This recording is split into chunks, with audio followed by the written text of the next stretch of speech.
दर्शकों को जय भीम नवोदय।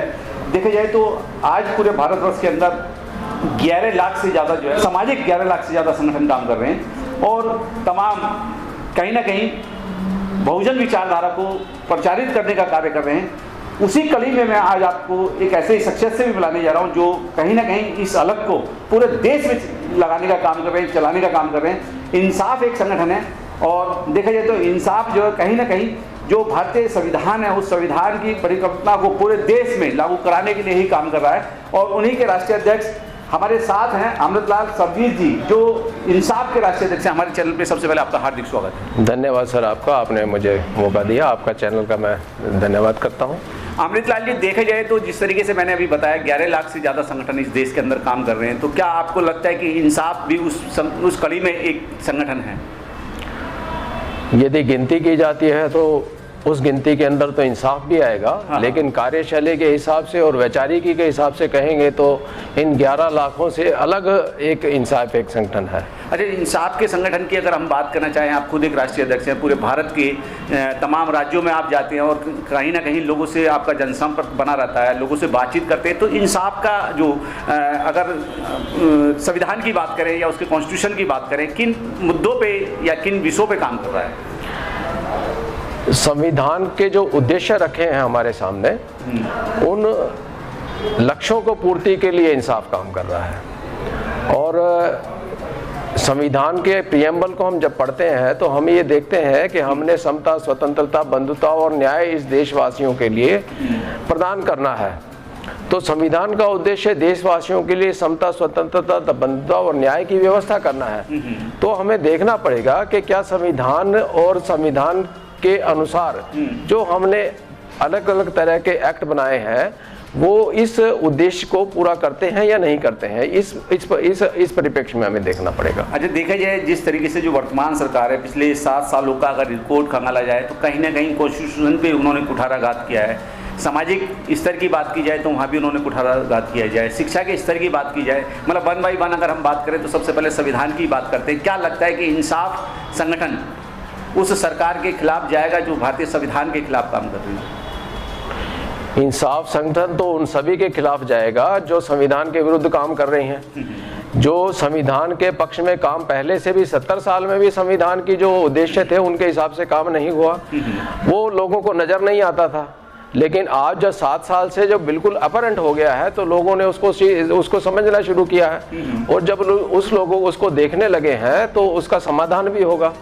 अभी ऐसा कह सकते हैं कि पिछले 76 साल में संविधान का उल्लंघन छद्म रूप से हो रहा था और पिछले 7 साल में ओपन हो गया है। जब ओपन हो गया है तो लोगों की आंखें खुली हैं और आंखें खुली हैं तो लोगों को दिखने लगा है और लोग उसके विरुद्ध मोर्चाबंदी कर रहे हैं और उसको रक्षा करेंगे उसकी।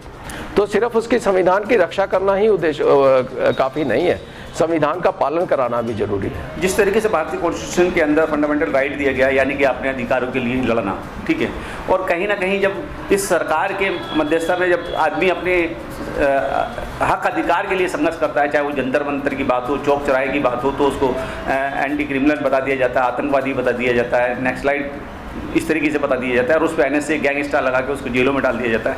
क्या कहेंगे ऐसी सरकार के लिए भी? नहीं, ये सरकार एक्चुअली वास्तविकता क्या है कि देश के लोगों को मीडिया हमेशा समय समय पे बेवकूफ़ बनाती है और ये मीडिया का ही ये सारा खेल है कि इसने एक ऐसे मानसिकता को और ऐसे चरित्र को देश के सामने रख दिया है लाके कि उसका चरित्र जो नहीं था वो चरित्र उसके सामने रख दिया और देश को गुमराह किया है।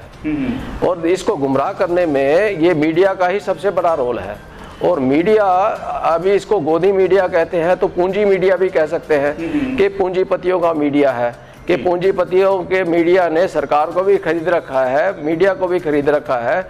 और ये सारा हम देखते हैं कि सारा पूंजी तंत्र के अंतर्गत सारा का सारा चल रहा है। तो ये पूंजी तंत्र को खत्म करने किए बिना हम ये सारी समस्याओं का हल नहीं कर सकते।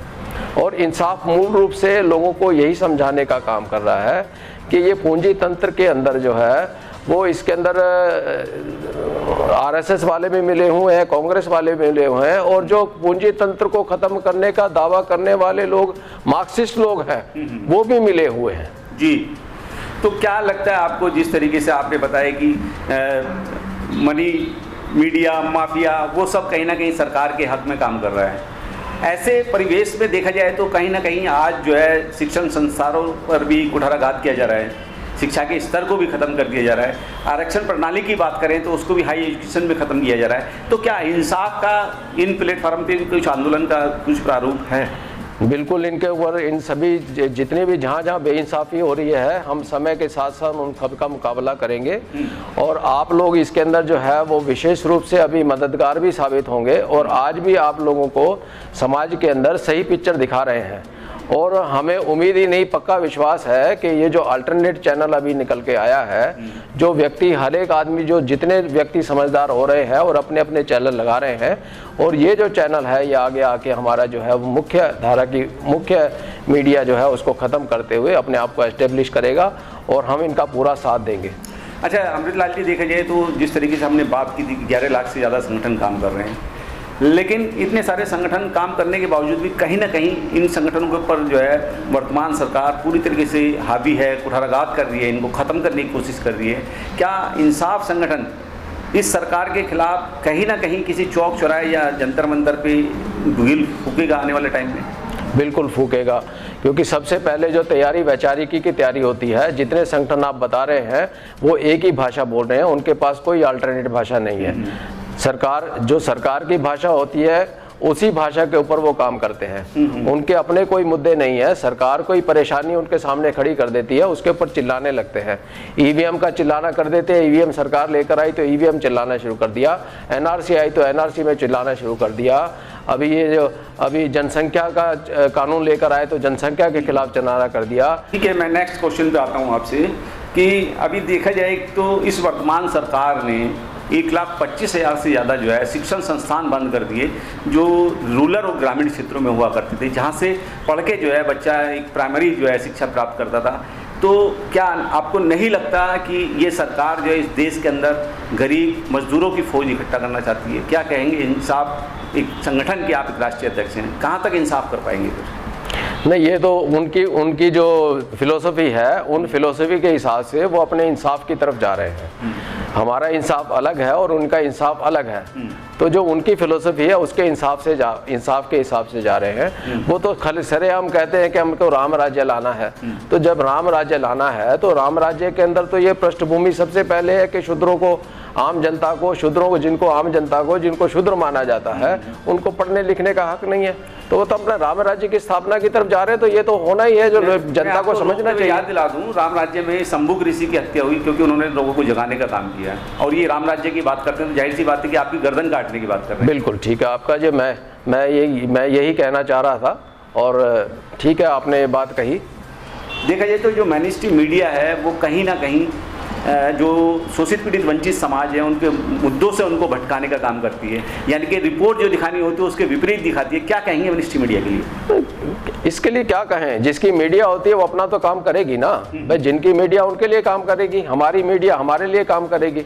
ये देश के अंदर हमारी निष्पक्षता तो है ही नहीं, क्योंकि हमारा देश का जो विकास अभी आज के समय में पिछली कुछ सदियों से हो रहा है तो ब्राह्मणिकल सिस्टम से हो रहा है, मनुवादी सिस्टम से हो रहा है। तो सिस्टम के अंदर जहाँ पे जो है सिर से जो है ब्राह्मण पैदा होता है, बाजुओं से क्षत्रिय पैदा होता है, वेश से जो है वो वैश्य पैदा होता है, टांगों से वो पैदा होता है। तो ऐसी पैदाइशी के हिसाब से वो व्यवस्था ही कहती है कि सब अलग अलग रहना है, तो उसी हिसाब से वो सारा कुछ चलता है। तो ये मूलतः हमारा माइंडसेट खराब है। तो मूलतः माइंडसेट खराब होने से और जो है ये सारी बीमारियां होती हैं। इसीलिए हम कहते हैं कि ये जो हमारी समाज विरोधी है, आपकी वर्ण व्यवस्था जो है वो समाज विरोधी है।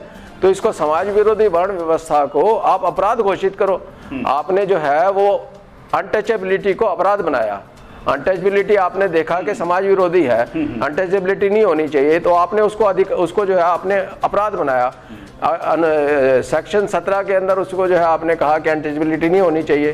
तो अनटचेबिलिटी नहीं होनी चाहिए, उसको समाज में स्थापित करने के लिए आपने उसको ऑफेंस बना के दंड देना शुरू किया। तो हम ये कहते हैं कि जो वर्ण व्यवस्था है वो भी उतनी ही, उससे भी कहीं ज़्यादा भयंकर है। वर्ण व्यवस्था, तो वर्ण व्यवस्था को आपने सामाजिक अपराध की श्रेणी के अंदर नहीं लेकर आए।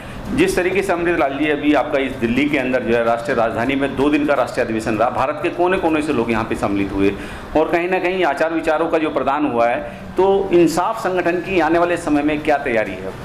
ये जो हमारा आज यहाँ हुआ है, यहाँ से लोग संदेश लेकर जा रहे हैं, ये अपनी अपनी स्टेट में लेके जाएंगे, अपनी अपनी डिस्ट्रिक्ट में लेके जाएंगे, जिस जगह पे ये रह रहे हैं, जिस गांव में रह रहे हैं, जिस शहर में रह रहे हैं, उस शहर के अंदर जाएंगे और इस तरह के ये प्रोग्राम जो है ग्रास रूट लेवल तक जाएंगे और ग्रास रूट लेवल तक पहुँच के एक नया जो है एक ट्रांसफॉर्मेशन ऑफ सोसाइटी होगा, एक नए भारत का निर्माण होगा। चलिए ठीक है, हमारे चैनल पे आपने समय दिया, आपका बहुत बहुत धन्यवाद। धन्यवाद सर, बहुत बहुत धन्यवाद।